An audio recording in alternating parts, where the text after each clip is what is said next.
여러분들 혹시 나르를 만나면서 이런 생각하지 않으셨나요? 이 사람이 불행한 건 그동안 사람을 잘못 만나 그런 거지. 나를 만났으니 나라면 그 사람을 좋은 사람으로 만들 수 있다. 행복하게 해줄 수 있다. 라고요. 이를 구원환상이라고 합니다. 그러나 여러분, 나르는 절대 변하지 않는다는 사실을 잊으시면 안 됩니다. 사람의 본성은 말이 아니라 행동이란 말이 있습니다. 지금 보이는 그의 행동이 그의 본성이에요. 언제 폭발할지 모를 그의 범죄형 나르의 모습, 즉 진실을 지금 마주하셔서 부디 잔인한 그들의 만만한 희생양이 되지 않으시길 진심으로 바랍니다.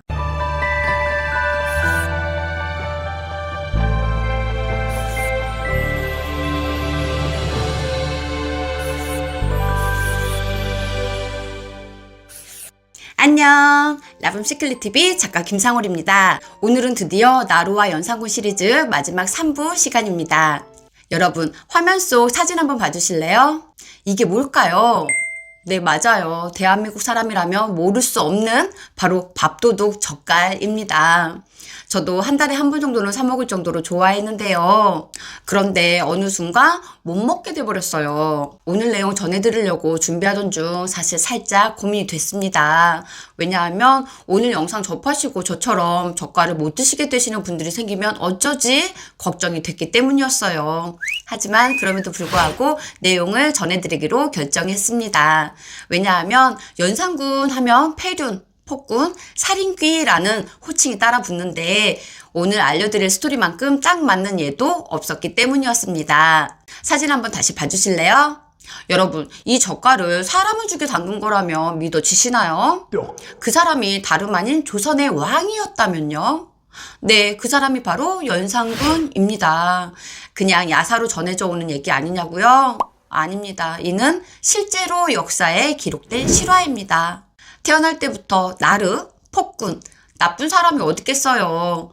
나르도 연산군도 아마 그랬을 거예요. 그쵸? 어린 연산군의 탄생은 아버지 성종뿐만 아니라 조선의 큰 경사였습니다. 연산군이 4살 때 생모가 폐비되고 할머니 인수대비가 생모 폐비 유씨를 좋아하지 않아 비록 우리 강아지 우쭈쭈 하는 따뜻한 할머니의 사랑을 받지 못했지만 그래도 이때까지만 해도 연산군은 폭군도 나르도 미치광이도 아니었습니다. 우리 주변 나르들 역시 그랬을 거예요.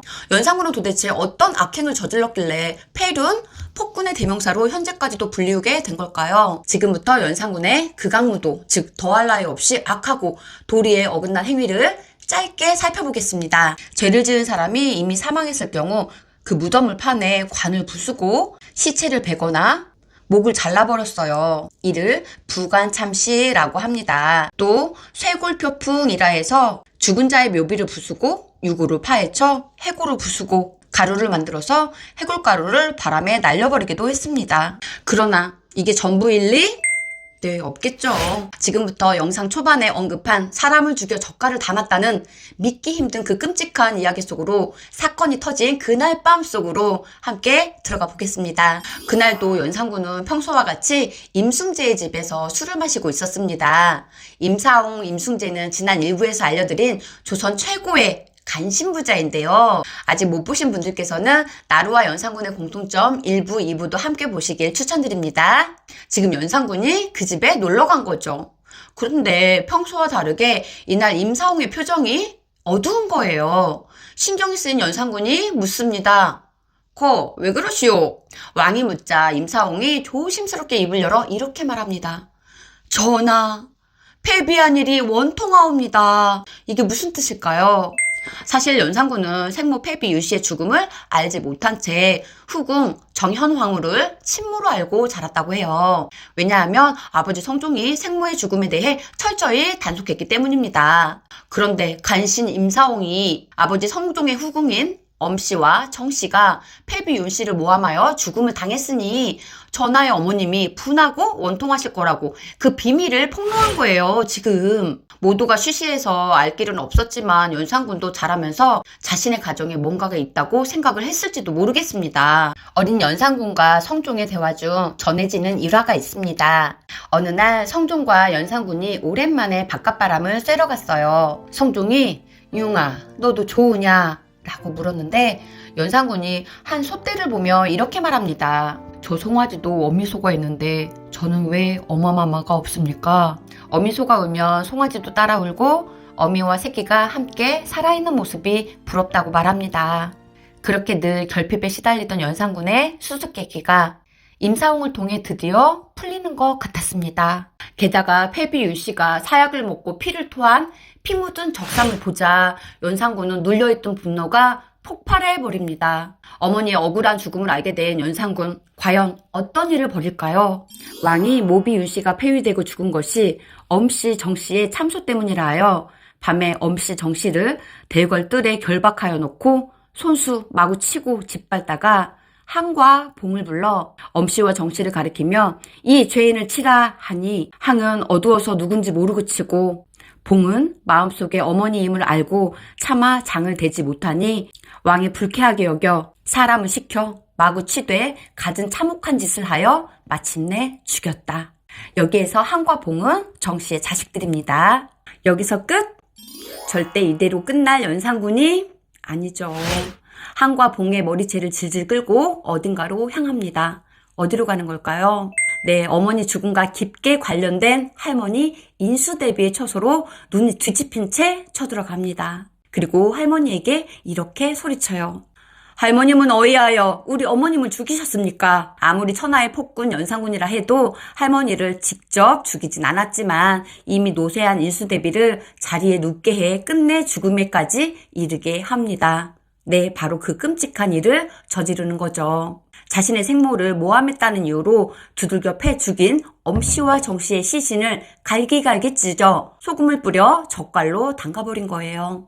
그곳으로는 성이 차지 않아 이것을 산과 들에 뿌려 버립니다. 아이고, 사람을 죽여 젓갈을 담그다니요. 저는 이 사실을 접한 이후로 젓갈을 정말 못 먹겠더라고요. 연산군은 생모 패비 윤씨의 죽음에 대한 진실을 알게 된 이후로 미치광이 폭군이 돼버리는데요. 이 사건을 갑자사화라 부릅니다. 이때 이후로 연산군은 술과 여자를 미친 듯이 찾고 폭군 미치광이가 되어 공포 정치를 시작합니다. 신하들이 눈앞에서 무기력하게 복종하는 것을 보며 자신은 강한 왕이라는 착각을 하며 강도는 점점 더 세지게 되는데요. 나중엔 권력, 폭력의 맛에 중독된 듯한 모습으로 보여집니다. 패비 윤씨의 죽음을 묵인하거나 참여한 사람들을 모조리 찾아내 유배를 보내고 재산을 빼앗고 사형까지 하는데요. 이때의 희생양은 자그마치 200여 명이나 된다고 합니다. 얼마 만에? 네, 단 7개월 만에요. 오늘 살펴본 연산군의 모습은 나르의 모습보다는 범죄형 나르나 사이코패스에 더 가까웠습니다. 그쵸? 여러분, 우리 주변의 나르들은 사람을 죽이지 않았으니 연산군보다 낫다고 볼 수 있을까요? 저는 그렇게 생각하지 않아요. 왜냐하면 지금은 일반 나르처럼 보이지만 잠재되어 있는 사이코패스적 성향이 어느 순간 폭발해버려 끔찍한 죄를 저지를 수 있음은 나르에게 그리 어려운 일이 아니기 때문입니다. 그래서 범죄형 나르가 사이코패스만큼이나 위험하다고 볼 수 있습니다. 그렇다면 잠재되어 있는 범죄형 나르를 미리 알아볼 수 있는 방법은 없을까요?